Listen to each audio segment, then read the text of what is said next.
Hey you guys, we are excited to share with you some very exciting news. We have created an online training platform that you can do in the palm of your hand.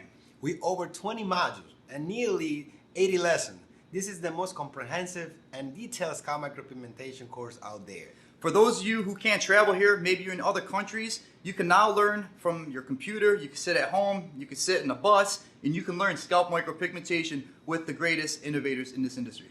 Want to learn more? Click the link below. What's going on, guys? Welcome back to another episode of the Scalp Solutions Podcast. I am your host, David Santiago, and today I have with me a gentleman who needs no introduction, but I'm going to do it anyway. Mr. Jonathan Gerow. Jonathan, what's up, my brother? What's up, Dave? Man, pleasure to be here.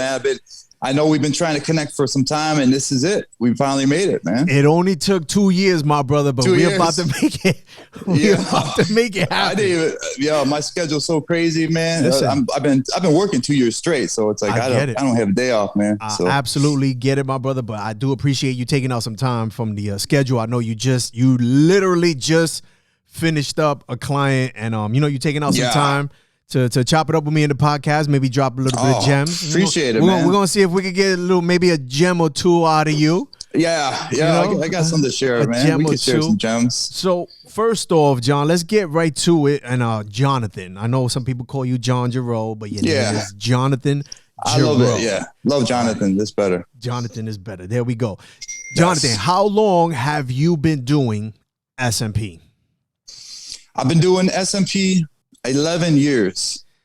Going into my 11th year right now. Yes. 11. That is a very long time. And what's crazy about that, even artists that are coming in now, SMP, for some people, they still have absolutely no idea what it is.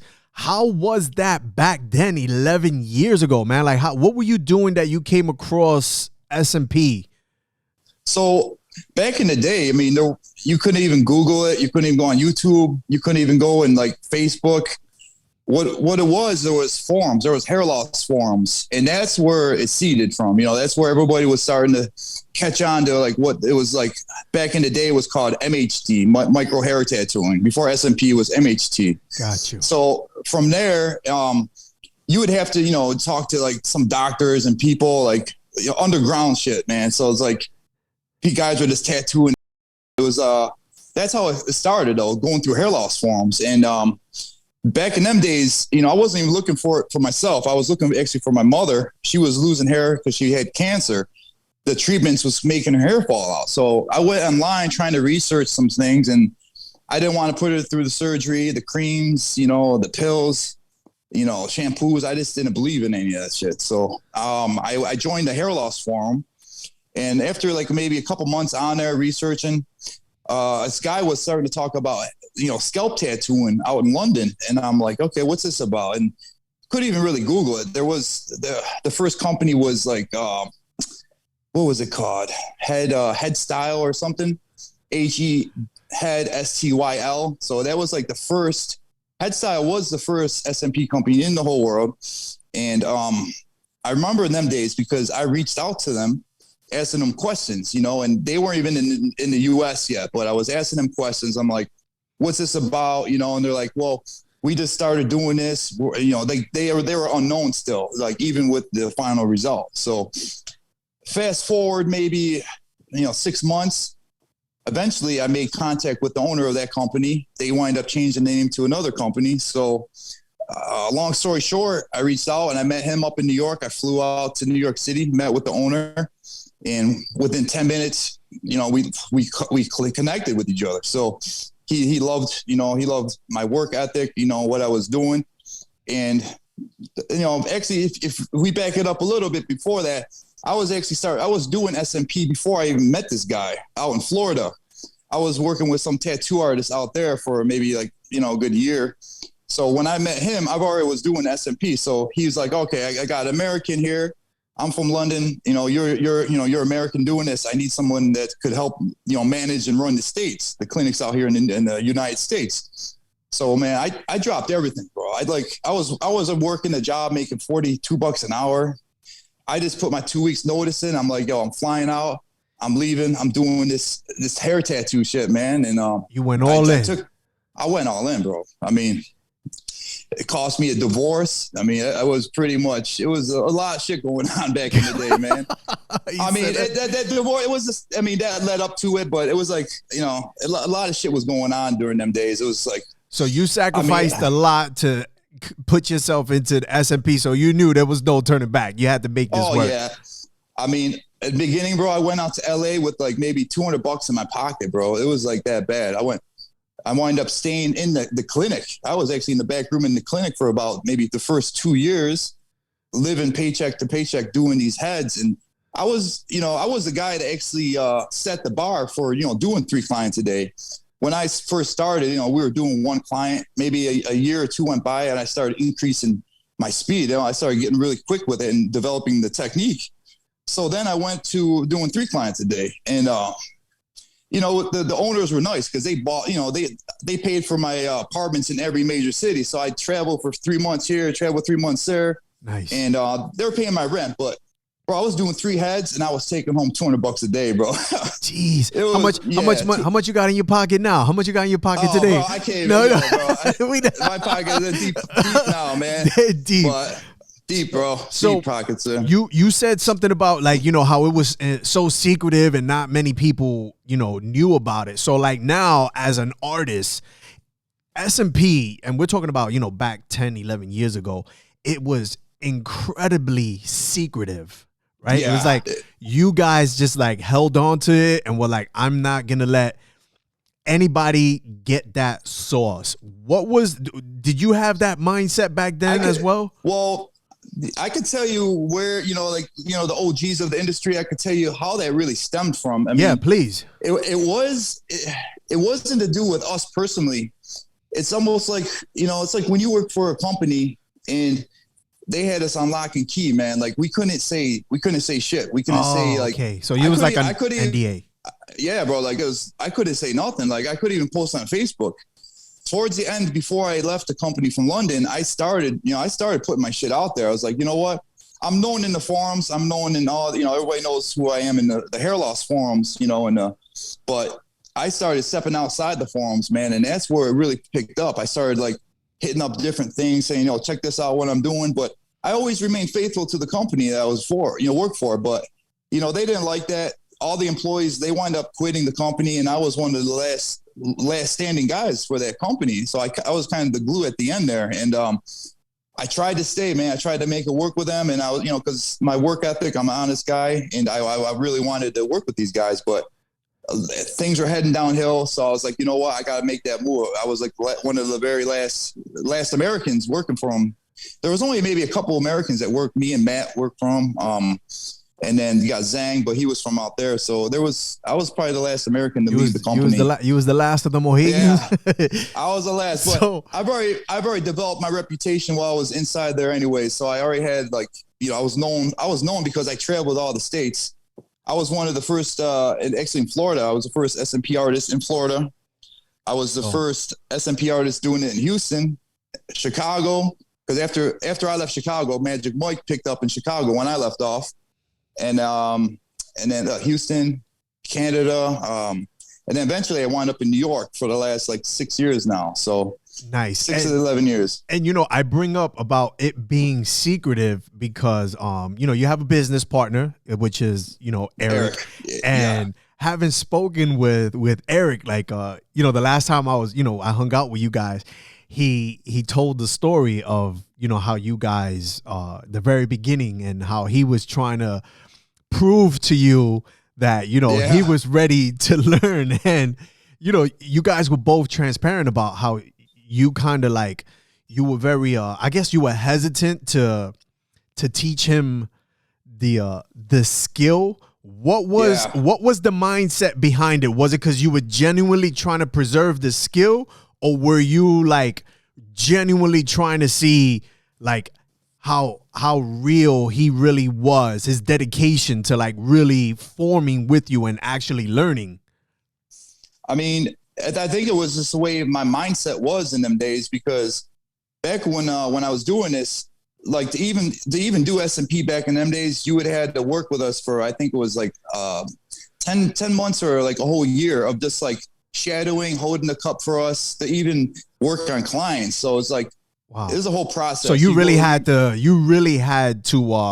can I say, like really show, it was an apprenticeship essentially. Yeah. It was like 6 months in London, and then you spend another 3 to 4 months with with us in the US at the clinic. So it was almost a year before you're actually working on heads. And, during them days, if you screwed up, everybody was going to know, because they go in the forums to say, yo, watch out, this dude screwed up. So it's like, you got to be real careful, man. Everybody was picking up on it. So it's like, you do one little bad blowout, the whole world would know, bro. Got it. So you initially, like, that was his initiation phase. That was part of the process. That's what it was.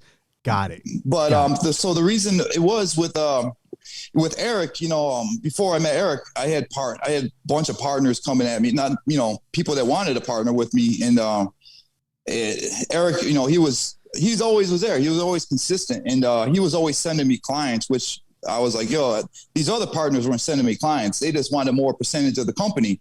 So I never signed any deals during them times. But before Eric, I did start up another company. I don't want to say the name of them, but they were a big brand out here in New York City, but it just didn't work out with them. And just the percentages were going to even out in the end. It's like I created something and I needed a marketing team. I brought these guys on, but in the long run, they would have wind up with like 80% of the business. So I said, you know what?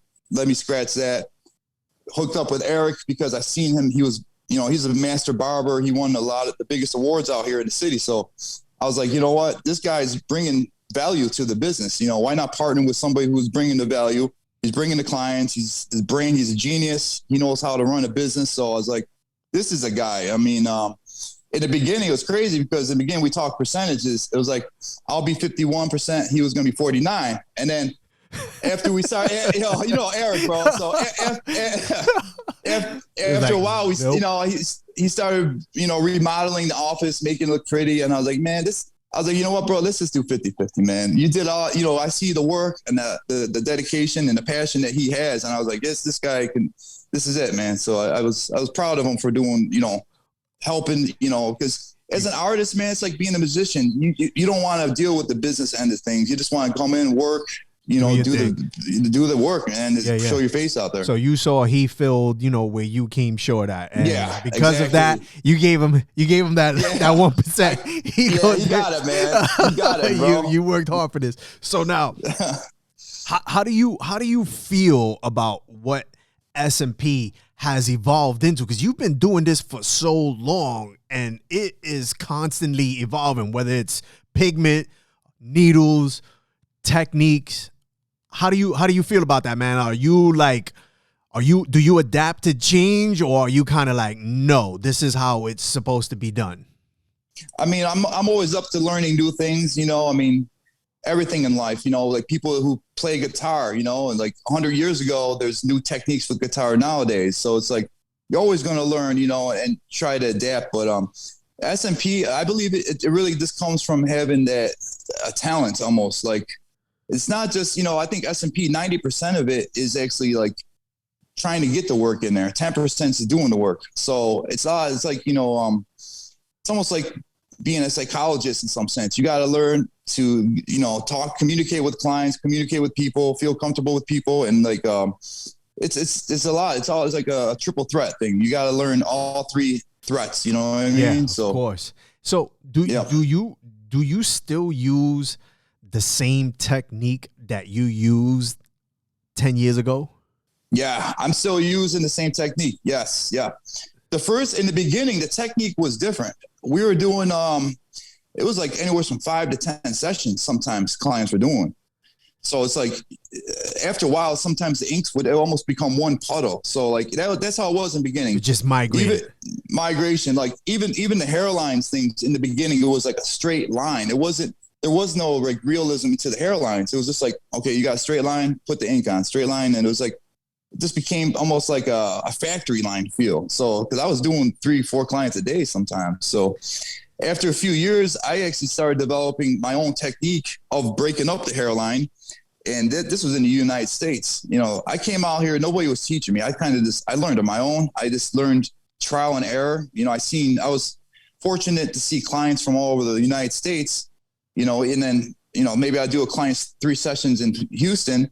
I'll come back maybe 2 years later and I'll see the same client and I'll see how the treatments looked. So I was traveling the whole world doing this, and just started breaking up hairlines and developing my own style technically. Got you. So now you still utilizing the exact same technique that you started out before. I know you've seen, some of the newer techniques where there's like strokes. Some guys are layering. They're going, they're hitting the impression several times depending on the session. Some guys, their style is pretty much just like saturating the saturation like that has just kind of, I feel like, have like taken the industry by storm. Do you find yourself looking at procedures like this? And even though like a lot of clients, this is like a demand, do you find yourself like, this is not it? This is not. I see it all the time, bro. It's very unfortunate. We tried it back in the day, guys, me and Paul Clark, we tried every style, every kind of situation, there is. We did the saturation and we see the results of that effect. Nowadays the needles are a lot bigger nowadays than they were back when we were doing it. We were using them tiny 3-point micro needles back in the day. And now it's like the needles are slightly a little bit bigger. So there's a lot more, they could finish the jobs quicker with the bigger needle too. So, right. But the saturation is a problem, man. Like, people don't realize this, the scalp pigmentation. It's just, we're putting ink on the head, and a lot of the clients, they feel like it's hair, so they like, just bring it more darker, and it's the artist's responsibility to not be afraid of the client's request. Like if the client says, I want it darker, behind the scenes, play it safe. Just tell them you're going to go darker. Just kind of play it safe, because once you saturate a scalp, man, it's game over. They're going to need laser. So now. I'm almost positive it's probably happened to you. Like, it happens to me up here. Like, I have clients showing me photos of Instagram, and they're like, this is what I want. And, us as the artists, right, we can identify good and bad work. It's like, I don't want to do that on you. Like, that's not good work. Do you guys get that down there? Like, for during the consultation, are you getting guys showing you, which is potentially, borderline botched work, saying, this is what I want? Yeah. Oh yeah. We see that. Yeah. We see guys, especially with the contrast, like the Photoshop photos, they'll be like, I want this look, but they don't realize that's the first session. And that's just like an hour after the job was done. So it's still fresh. Like that same picture, if you give it 3-4 months, it ain't going to look as fresh and look as clean as it is in the picture. Right. Especially with, especially with the contrast and like the pictures, hair loss doctors do the same trick. They'll take a photo, but then they'll add some color to the hair to make it look more volume. Same thing with S&P. They'll add some contrast into the actual follicle to make it look darker and pop. But it's a false reality. So it's like, you really gotta be honest with the client. And that's one thing I learned throughout my years, set real expectations for these clients, be honest with them, tell them, this ain't going to look good on you. We're putting ink into your head. We're not putting hairs, but if you look at somebody who actually has a full head of hair, and if they were to shave their head down, what would they truly look like? Not everybody walks out with the edge up when they shave their head. So you got to think, you got to keep it age appropriate and keep it natural, man. There you go. That's a consultation gem for you guys listening right there. Yeah. That's a lot of people, and I say a lot of people, I guess like some of my friends, because, we like to talk about sometimes, what do you do during the consultations and stuff like that. And very few people, bring them to reality. Like, hey, man, look what your hair looks like when you buzz it down.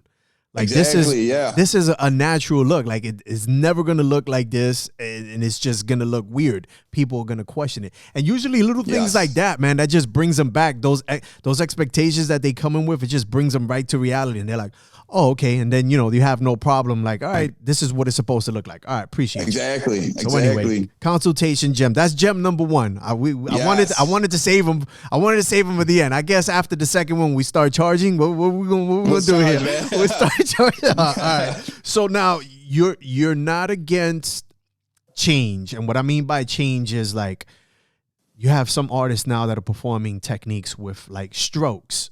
What do you think about that? I mean, one of my friends, Gringo out in Puerto Rico, he does the stroke technique. He's been doing that. He was probably the first one to do that. Yeah, I think he's probably like the first guy to do that. Yeah, he was the first one doing that. And, I talked to him, and personally, he's, it's time consuming for him. Like that could take 6-7 hours to do one of them stroke techniques. And when I spoke with him, I know he said personally it's a lot of work. He'd rather do the other method, but it's a client's preference. As long as you keep that realistic, like the realistic expectation of what you're going to get with that, it works. It works. You know what I mean? If it's working and the results are there, and I seen Gringo's work, he's been in it for some years now, and I don't see no bad reviews about it. So I think as long as you can develop that technique, just because you see him doing it doesn't mean they can do the same thing he's doing. So a lot of people don't know. Gringo, he don't really train people. So I've always loved, respect and love that guy, man. Yeah. No, I've tried that just on like skin, and it's super tedious. I was like, there's no way. Yeah. That would take me that would take me too long. And plus, you putting out these videos that you doing these impressions on like super hyper speed. I'm trying to keep up with that. I can't be going with these slow strokes. So check this out, Jonathan. And and I'm gonna pose this question, and it's not to stir up any drama or anything like that. But is there anything in the industry that's going on right now that you wish just didn't exist, whether it be with a technique, a pigment, or products, anything like that? Oh, that is a tough Training, question right there, man. Like with the training types of trainings that are being like put out, 1-day trainings. I mean,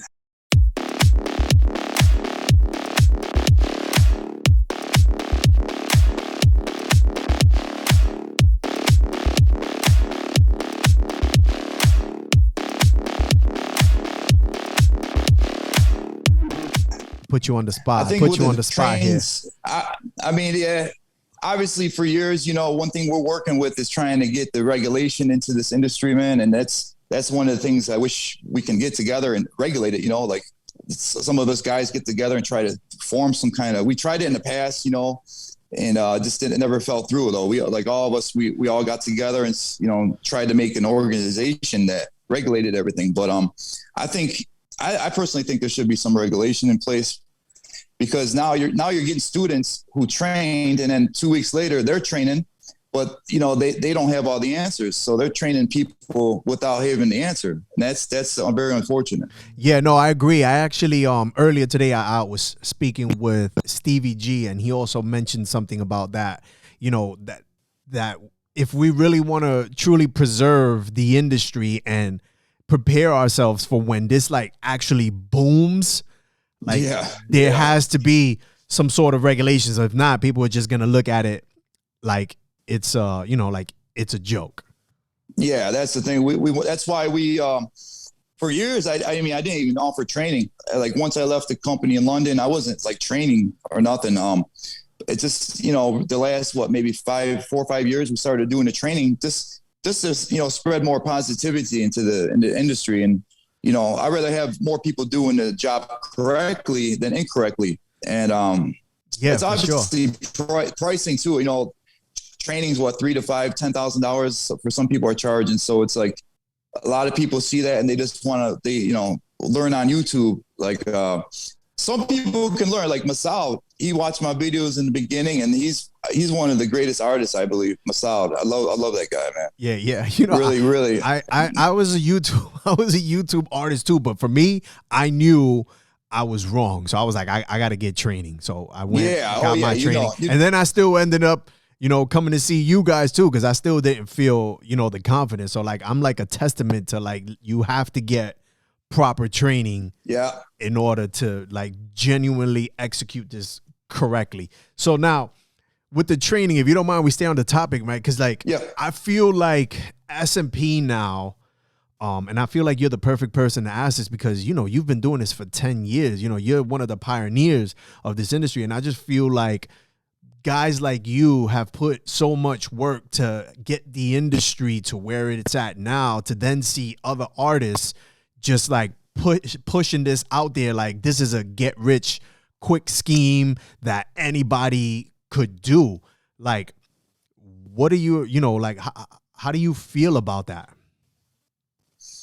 Well, that's something that they're going to have to live with, because in reality, man, like when they're doing these clients, if they're working on their friends, family, or like clients that they're bringing in, the clients are the ones that are going to be suffering from their consequences. So they're the ones that are going to be living with the text messages, the phone calls of pissed off clients. So, you know, that's my output of that, man. That's how I feel. Now, the ultimate question is SMP a get rich quick scheme in general?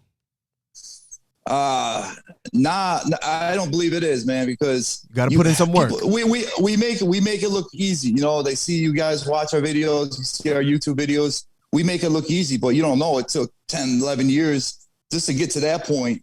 And, you know, the clients, man, not every client's the same. It's no cookie cutter hairlines. There's no, like, the treatments all ain't the same.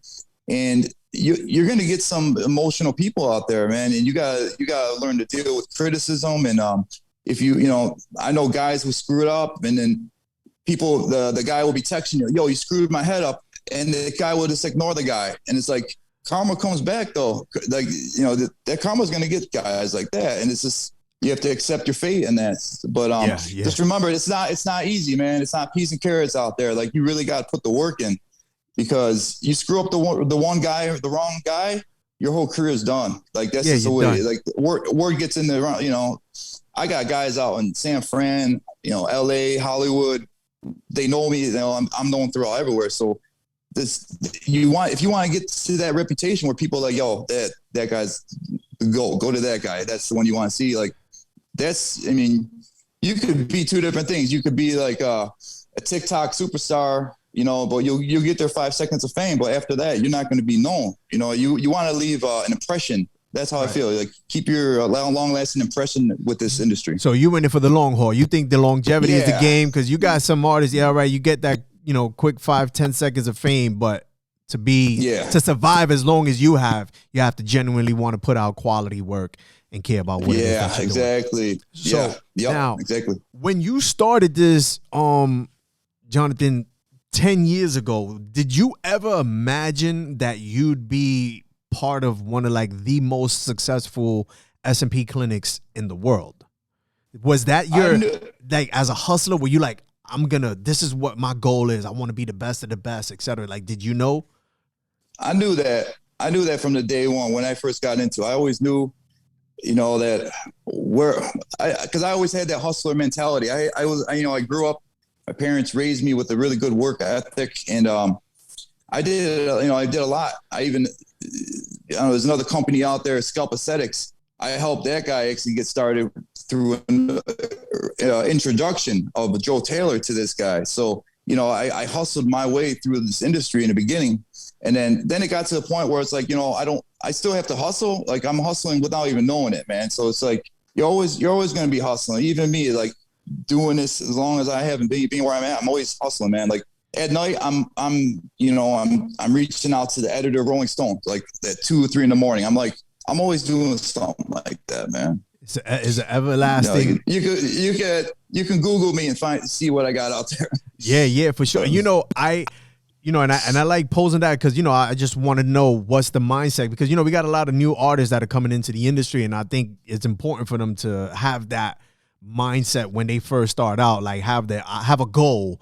And I just wanted to ask you to see, was that always the goal, to have one of the best, well-known, you know, clinics, you know, in the world? And I could tell you this. All right, so I've been 11 years doing this now, but if I was a new artist getting into this industry today, I thought about that a lot lately. I'm like, I try to see, how would I separate myself? You know, I'm not a barber. I used to do tattoos back in the day, but, you know, a lot of tattoo artists, they might know some bald people here and there, but I believe, you know, if you're a new artist and if you know doctors or, you know, barbers, them are going to be the people you want to reach out to if you're like a new artist getting into this industry. I highly believe that. I mean, some people can do it, you know, on their own if you do like maybe microblading and then you start working on some friends. But I personally believe if you're trying to kickstart a career into SMP, link up with a barber, you know, high-end barber, or somebody who's got that hustle mentality, you know? So just because you feel like it's the same, I guess, like the roadmap where it becomes Got you. Exactly. The roadmap, same roadmap, man. Got you. So now, I tell people, because sometimes people tell me like, "Oh, Dave, you're doing your thing, you're busy," and they're like, we talk to each other. Not everybody's in that.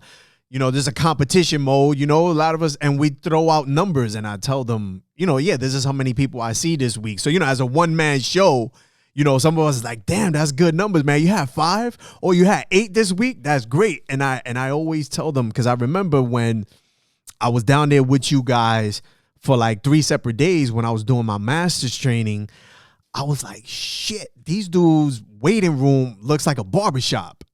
And I don't think people really understand just how busy you guys are. So like for the people listening, like if you are busy, for the most of us, at least one man show like me, we take one client at a time. Like I have 2 waiting chairs. Like there's no one there just like waiting unless it's like a family member. But you guys have managed to build the business to the point where like your waiting area, like dudes are like 5, 6 deep waiting for either get their consultation or whatever, second or like 3rd session, man. Like, how does that make you feel, man, knowing that you've been able to build that kind of successful brand, that company?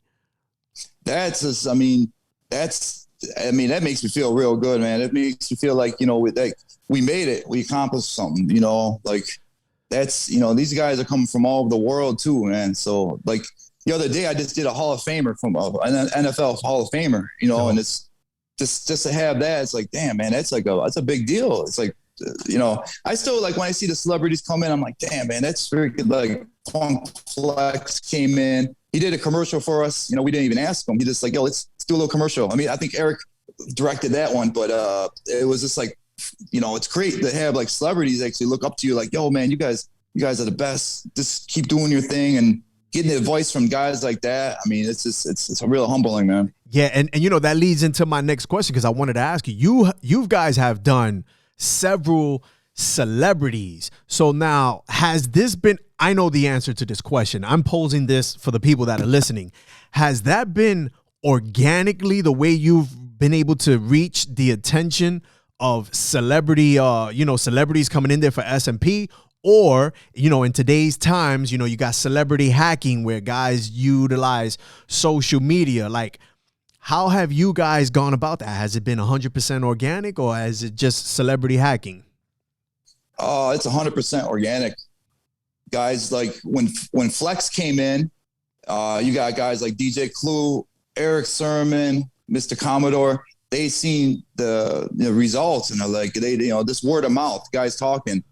I got a guy out in San Fran, Ghazi. This guy knows everybody, man. He's like the #1 music record label distributor in the whole world. And he's like, yo, man, don't put me online, but you could talk about my treatment. He's open with that. So he brings in like some of the NBA players that we've been doing.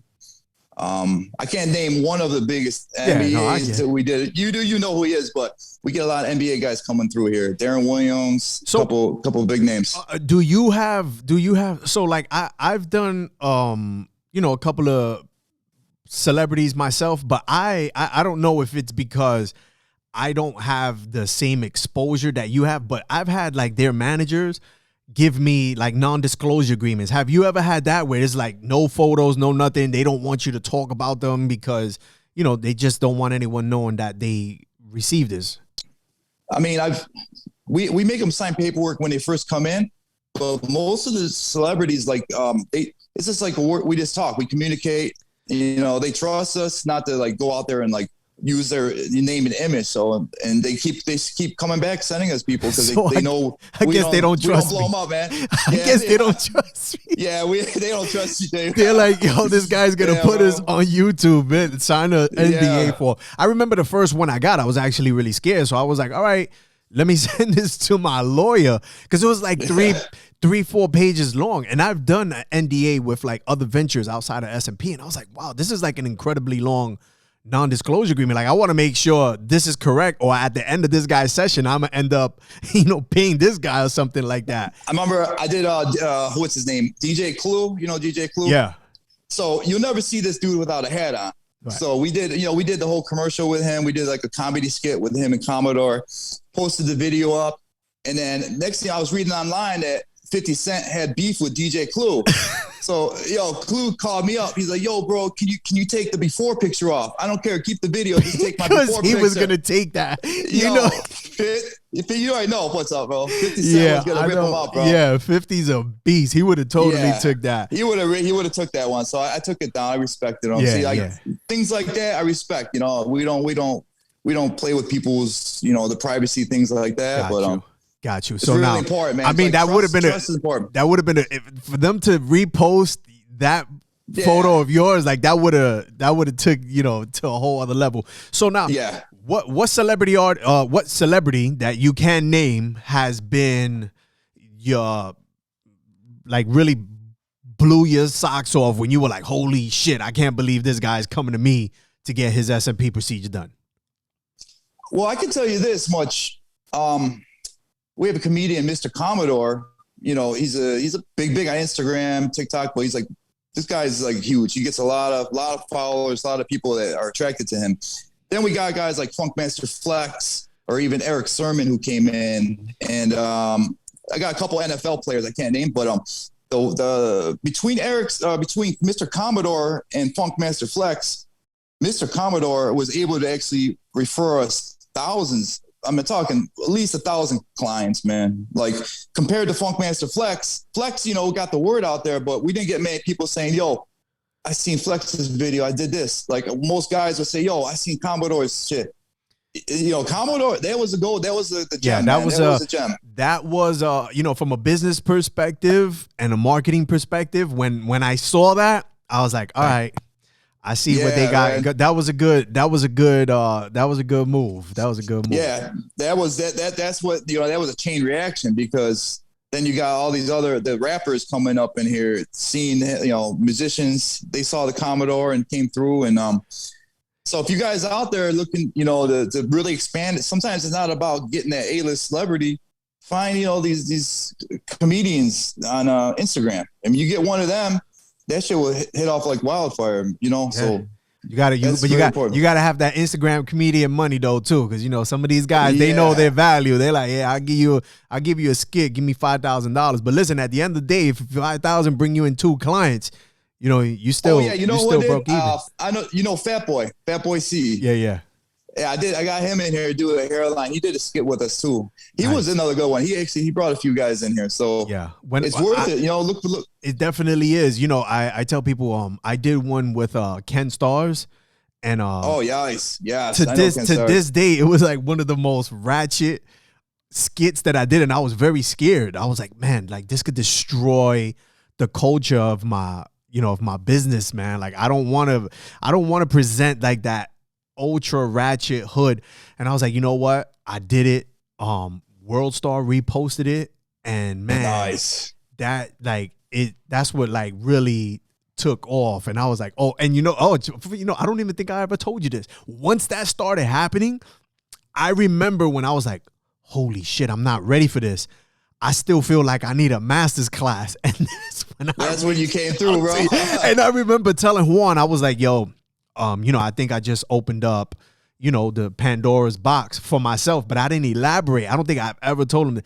But I was like, yo, I got to get ready for it. I had completed over 40 clients already, and I was still like, man, I think I still need some fine tuning. After that skit, when I saw all those dudes in my DMs and hit me up like, I want to come see you, I was like, yo, I can't mess this up. I was like, you know what? Let me go get my master's training. Come check you guys out. You guys took care of your boy, and I was able to. But yeah, again with the hacking, it doesn't necessarily have to be an A-lister. You can get someone who has some momentum. On and you guys, that's a blueprint right there. Nothing difficult, but you guys took that to a whole other level. Now, let me ask you: Do you have any other projects or anything? That you guys got coming out, something that you want to talk about? I know recently you guys launched your online platform. You want to talk about that real quick? So, this was almost a year in the making, actually. I mean, Juan, much love to Juan for putting this together. Shout out to Juan. A lot of sleep. Shout out to Juan, man. a lot of sleepless nights for that guy. I know he put everything he got into this class. I mean, it's we're very excited. We're going to be launching the video here soon, and you know, it's online, and it, you know, comes with you could come in person and online, like a package deal. So awesome. Very excited. This is something exciting we've been working on for a while. So it's definitely very, I mean, I'm talking there's like 100 hours or more of footage. Like, it's anybody that wants to learn, that wants to see the smallest little detail, like how to hold the pen, how to do like anything you could think of, we're going to be doing it in this online training.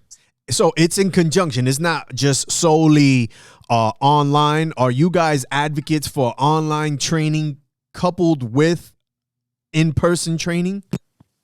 Yeah, I mean, we're for both of that. Like, obviously, there's going to be some people that can't travel if they're out of the country. They can't come to New York or one of our other locations. But you know, we're for the online training. But you know, just don't think just because you watch the training, you're going to go out there and start, you know, making money and build a $1 million business. You know, it still takes the footwork to do it. You know, you still got to have the clients under your belt and practice on your friends and family, buzz them down. So yeah, that's it, man. You said something, and I thought about this question, and I was like, do I want to ask Jonathan this question? And you said something about artists, you know, automatically going to go out there and build a $1 million company. And lately these days, that seems to be the number. You know, every artist is a $1 million artist. And I'm not saying that they're not, but, and this is not going into your pockets. We know the kind of volume that you guys manage at Gerow. When you see this, right? If you see David Santiago saying, you know, I'm a, you know, multi-millionaire, you know, S&P artist, et cetera, et cetera. When you look at that in the cut, like, what do you think about that? You think it's a good message set forth, like setting these false expectations that artists are going to automatically come in and they're going to like blow the roof off?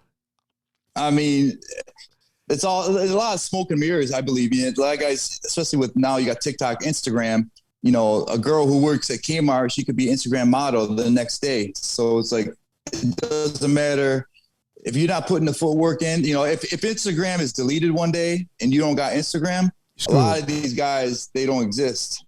They don't exist, man. Like you couldn't even Google their name. Like, you got to be known outside of Instagram, outside of TikTok. You know, if you're not known, like, you know, we're verified on all of our platforms, you know, through social media. So just to get the verification, you got to be known everywhere, not just on Instagram. So that's very one of the most important things, I believe. Yeah, man, you mentioned something that's incredibly important. You said if all social media platforms shut down and they Google some of these artists, they don't even show up. And I remember, I'm going to say like about a year and a half ago, my marketing guy was like, yo, you got to figure out a way to kind of like get published like on an online article or something like that. Like, you got to get someone's attention. Fortunately for me, the way it worked out, I ended up getting a journalist in here who was just like, yo, this is crazy dope. And when I found out he was a journalist, I went into full sales mode. I was like, yo, bro, I know I know I told you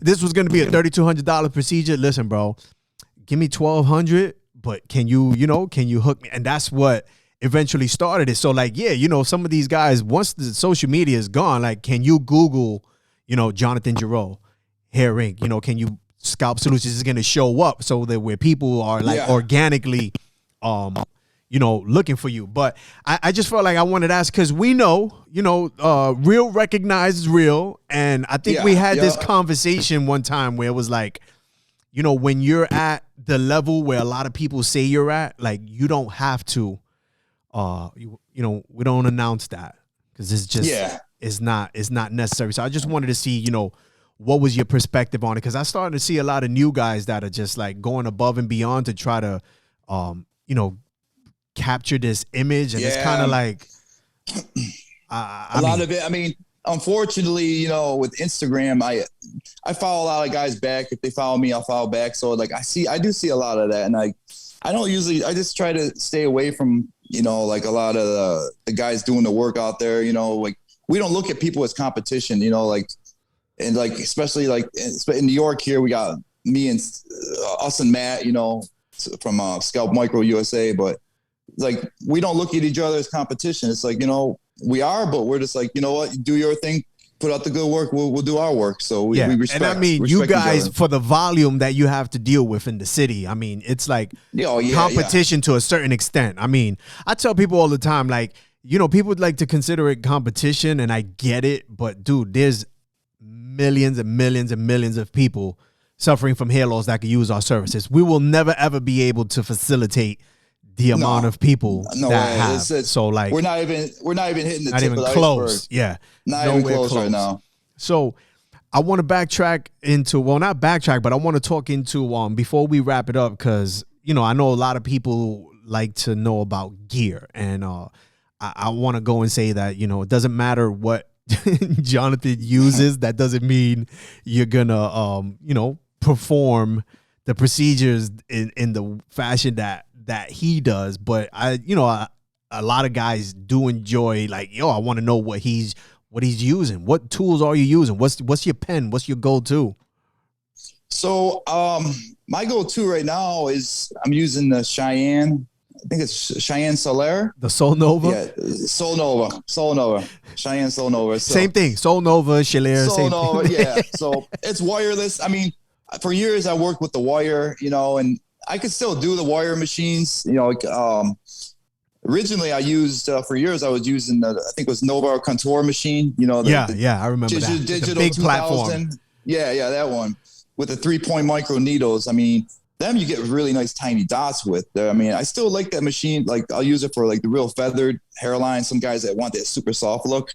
That machines are, you know, they're pretty good for that ones. But now with, you know, with the wireless, it's like more freedom. It's all freedom. You don't have to worry about the wire hitting something and tripping over the wire. But Gotcha. It really doesn't matter. You know what? It kind of matters, but I could pick up any machine and do a job, man. You know, it's all right. Listen, bro, you could talk your shit, bro. We know you could say I could take any piece and I could do it. I was actually thinking about maybe catching the bid and going to prison and do some hairs up in prison. I'll be the man.